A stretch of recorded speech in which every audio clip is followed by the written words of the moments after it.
Hello, I am glad that you are with me again. I have been covering Shine, Shine, and I am so glad Kayleen Davies with Shine As You Are with Kayleen.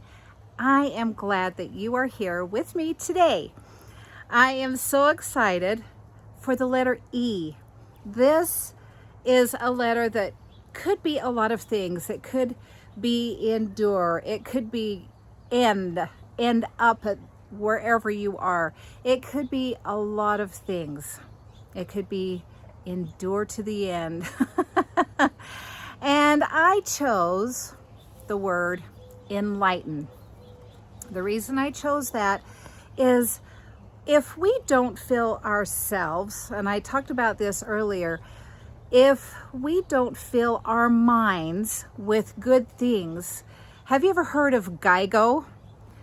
Good things, actually, it's garbage in, garbage out is what it used to be. But I like to look at it as good in, good out. What comes in must come out. So what are you filling your heart with, your mind, your thoughts? What we think about reflects on what we are putting in. Have you ever heard the saying, and I'm sure you have, leaders are readers? Yep. Leaders are readers. Now you might be watching me and going, but Kayleen, I'm not a leader.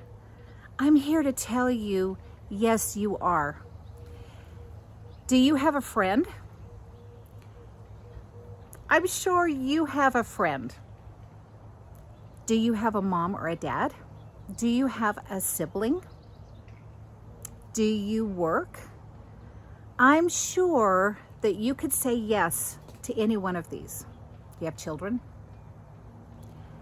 If you could say yes to any one of these, you are a leader in your own way. Now, you don't have to be a world leader. You don't have to even be a leader in government. You don't have to be a leader in your town. You can be a leader in your own life. If you have an influence on someone else, you are a leader.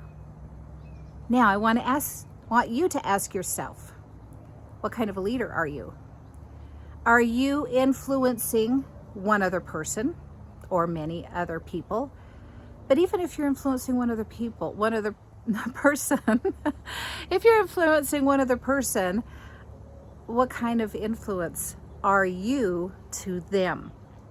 Are you influencing with a negative attitude, or are you influencing with positive?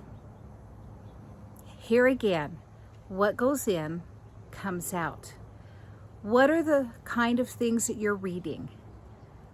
Are you reading uplifting spiritual things? You don't have to go to church to be spiritual, right? And I'm not saying don't go to church, but I have a church that I go to, and I like to read scriptures.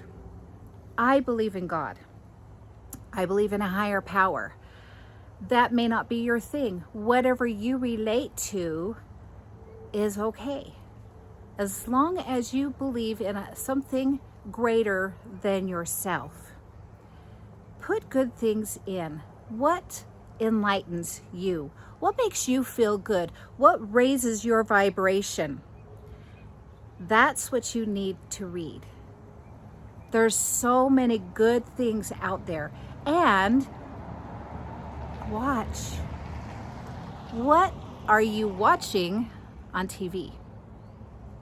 What we see, we can't ever forget. It's recorded. And what kind of music are we listening to? Are you listening to positive? A lot of people love classical. I like classical. I like country. There's a lot of good things, but what are the words that are coming in through that music if they have words to songs? Be selective. So I encourage you today, what are you doing to enlighten yourself? What are you doing to help this be a little brighter? What are you doing to help you be a better leader for yourself and for even one other person? I've always told myself that if I can help one other person feel better today and feel good about themselves today, just one, I've done my job for today. Can you influence one person? And maybe it might start with you. Maybe it might start with you. Look at yourself in the mirror. What can you do today to bring more enlightenment? What goes in? Remember GIGO? Good in, good out. That's your word for the day, GIGO. Good in, good out. What is something positive that you can do to listen to? Whether it's a podcast, music, you choose. Or what is one thing that you can do to read for a few minutes? And you might say, Kayleen, I don't have time to read. I beg to differ. I bet you can find 5 minutes. 5 minutes. Can you make? Sometimes we don't find the time to do things, we make the time. Make 5 minutes. Make the time for 5 minutes today to fill your cup and enlighten your mind so that what goes in comes out in a positive way. Raise your vibration today by doing something to enlighten you. I'll see you next time.